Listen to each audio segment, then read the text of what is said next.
छोड़कर यहाँ आए हैं। मैं समझता हूँ कि ज्यादा टाइम ना लिया जाए। जनाब रविंद्र रैना साहब, मैं लाला मंसूर लोधी से कहूंगा कि शान लाल साहब जी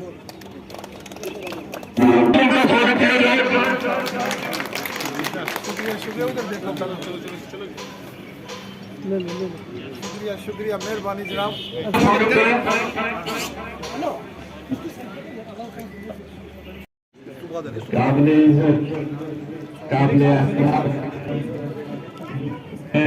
दिल की गहराइयों से जनाब हमारे यहाँ पे आए जनाब दिल की गहराइयों के साथ खुशामदीद कहता हूँ कि पुंछ की साहब को मुबारकबाद देता हूँ कि ये अनथक आदमी है। यहाँ पे पुंछ के लोगों की जितनी भी जरूरतें हैं, काम है, उस पर जो है इंशाल्लाह ये बहुत दूर करते हैं।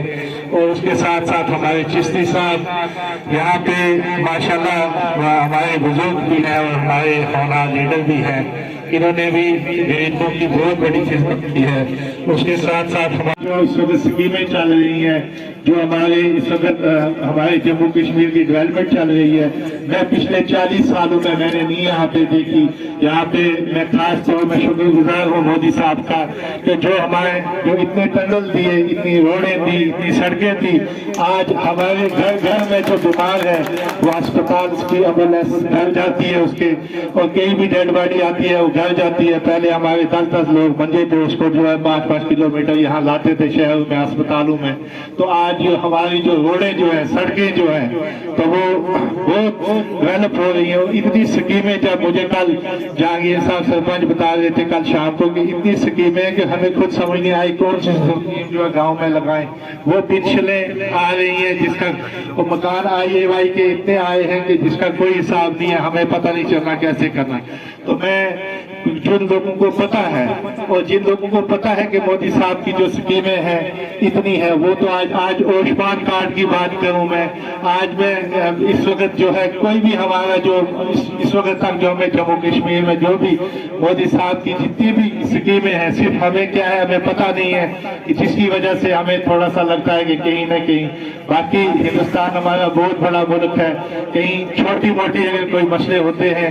अब मैं इसके साथ आज के दिन पे ये भी कहूँ कि जो हमारे दूसरे मुल्कों में जंग के हालात हैं, जैसे फलस्तीन में है, इसराइल में है, तो हम यही कहते हैं कि वो जंग जो है हमारे मोदी साहब ने भी कहा है वो बंद होनी चाहिए। और वो जो है आज यहाँ के पुंछ के लोग जो है दर्द दिल रखते हैं कि हम इस समय भारतीय जनता पार्टी में है और भारतीय जनता पार्टी जो है नरेंद्र भाई मोदी जी के नेतृत्व में जो है काम कर रही है।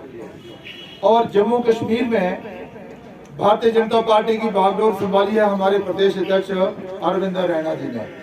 तो आपने देखा होगा कि भाई पूरा समय जो है दिन रात जो है मेहनत और लगन के साथ जम्मू कश्मीर में भारतीय जनता पार्टी का जनाधार बढ़ाने के लिए, कार्यकर्ताओं का सहयोग करने के लिए अपना पूरा समय जो है वो देते हैं। आज अगर वो पुंछ डिस्ट्रिक्ट में है, कल राजौरी में होंगे, उससे पहले लेह लद्दाख में, और कभी आप देखते होंगे वो कश्मीर घाटी में। मतलब कहने का यह है कि जो जिम्मेवारी दी गई है ना उसे बखूबी निभा रहे हैं। बहुत अच्छा लगता है जब अरविंद रैना जी अपनी बात रखते हैं और अपनी बात रखते रखते ही वो भारतीय जनता पार्टी का विजन क्या है, हम भारतीय जनता पार्टी को कहाँ ले जाना चाहते हैं, भारतीय जनता पार्टी की सोच क्या है, हम करना क्या चाहते हैं, इन सब विषयों पर जो है वो चर्चा जो है वो करते हैं। लेकिन हम ये भी जानते हैं कि भारतीय जनता पार्टी के नाते भारतीय जनता पार्टी ने जितना समय अरविंद रैना जी को प्रदेश अध्यक्ष के रहते दिया है, शायद ही इससे पहले कोई प्रदेश अध्यक्ष इतना समय जो है वो दे पाया है। ये ऐसे नहीं होता, ये तब होता है जब जो जिम्मेवारी जिसको दी जाती है ना उसे वो बखूबी निभाए कर पाए हैं, ये बहुत ही सराहनीय कार्य है।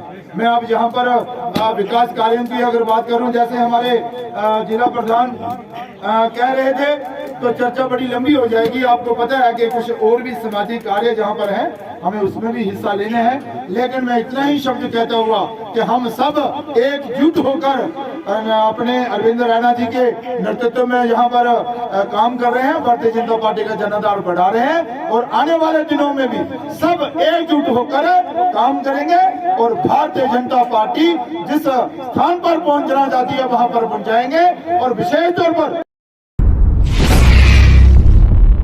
आप सबका इस कार्यक्रम में बहुत बहुत स्वागत है। आप देख रहे हैं कि ये जो राजौरी और पुंछ जिलों के प्रवास पर हमारे जम्मू कश्मीर भारतीय जनता पार्टी के प्रदेश अध्यक्ष अरविंद रैना जी और मैं स्वयं निकले हैं और आप देख रहे हैं कि जगह जगह पर लोगों से मुलाकात भी हो रही है, वहाँ पर मीटिंगें भी हो रही हैं, पार्टी का कामकाज और बड़े उसकी पर चर्चा हो रही है, लोगों की समस्याओं को सुना जा रहा है, उसका समाधान भी किया जा रहा है और नरेंद्र भाई मोदी जी के द्वारा जो देश में विकास हुआ है उस पर भी चर्चा की जा रही है। एमपी साहब, एक चीज़ जानना चाहेंगे कि जिस तरह से मीटिंगें भी हो रही हैं, रैलियां भी हो रही हैं, सब कुछ हो रहा है, लेकिन इलेक्शन क्यों नहीं हो रहे?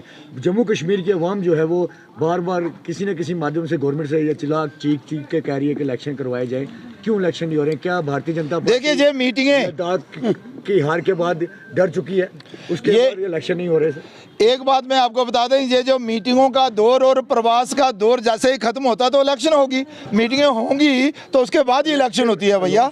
और आप निश्चिंत रहें, बहुत जल्द इलेक्शन जम्मू कश्मीर में होने वाली है, सरकार भी बनेगी और सरकार भी बनने वाली है। और विशेष तौर पर आप जम्मू लद्दाख की बात कर रहे हैं, हमने वहां पर 100% अचीव किया है। पहले हम जहां थे उससे 2 गुना आगे बढ़े हैं, हम पीछे आने वाले नहीं हैं और जम्मू कश्मीर में आगे बढ़ेंगे। आप देखेंगे कि रविंद्र रैना जी के नेतृत्व में जम्मू कश्मीर में जो है वो इलेक्शन लड़ी जाएगी और हम जीतेंगे और जम्मू कश्मीर में सरकार भी बनाएंगे, निश्चिंत रहें।